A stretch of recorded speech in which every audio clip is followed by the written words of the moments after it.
G'day, Anthea here for Ant's Pants Pantry. Today I'm going to make the shepherd's pie. I haven't made it before, and my brother and his wife are coming for lunch, so I know they'll forgive me if it doesn't turn out well. And I've done my prep. I'll show you the prep that I've done and we'll get underway. I've greased my round dish ready. The mashed potato I made yesterday so that I could put the Thermomix bowl in the dishwasher. I brushed the small mushrooms and chopped them up into quarters. The carrot and onion are ready as well. It was good that the recipe told me how many grams for the carrot and the onion, because it also said just 1 carrot and 1 onion. But when I weighed the carrot, my carrot, it wasn't enough weight, so I've put 2 in there. So that's it's perhaps worth checking. Here we are. Shepherd's pie is in main recipes.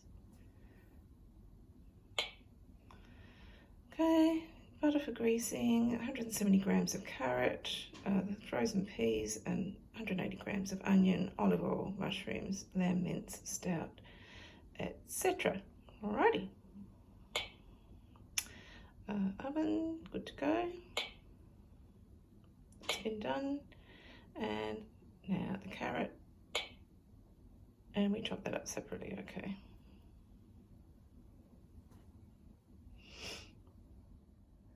That's 3 seconds on speed 5.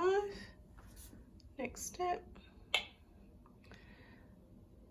Put a bowl onto the mixing bowl lid, then weigh out the 80 grams of frozen peas. Oh, okay.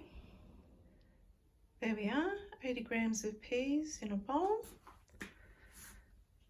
Next step, transfer the chopped carrot into the bowl with the peas and set aside. No worries. Now it's time to put the onion in and chop that for 3 seconds on speed 5. And we scrape it down. I think the next step is to saute it. 30 grams of olive oil.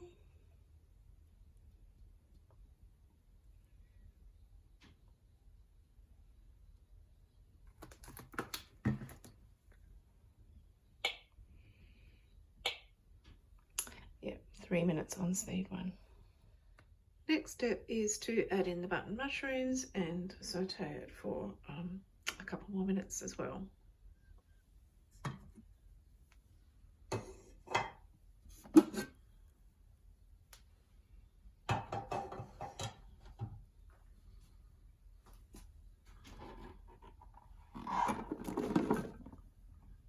Smells good.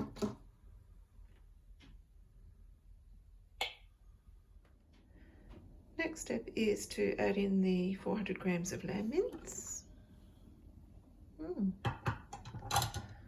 Okay, perfect.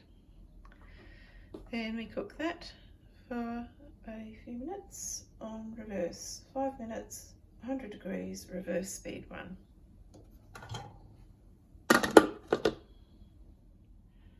Now we add the stout. You want 50 grams, that wasn't very much. What will I do with the rest?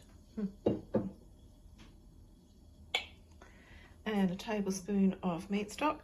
I do have meat stock at the moment. I don't always have it, and you can certainly use the vegetable stock instead.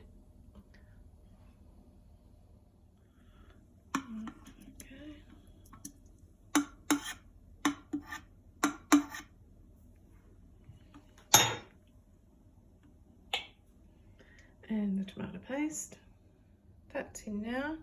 And while that is all mixing and cooking for the next 5 minutes, I'll mix together the corn flour and water to thicken it up.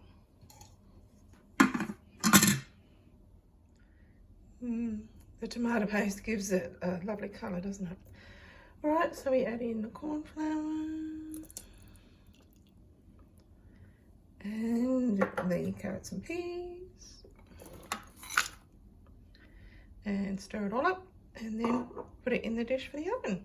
Too easy. Yes, there's plenty of room in there. I probably didn't need such a deep-sided dish, but they did say to get a deep-sided dish. So I'll pop the potato on and get it cooking and browning in the oven. The Thermomix recipe for mashed potatoes has Parmesan cheese in it, so I'm looking forward to that giving it a nice crust.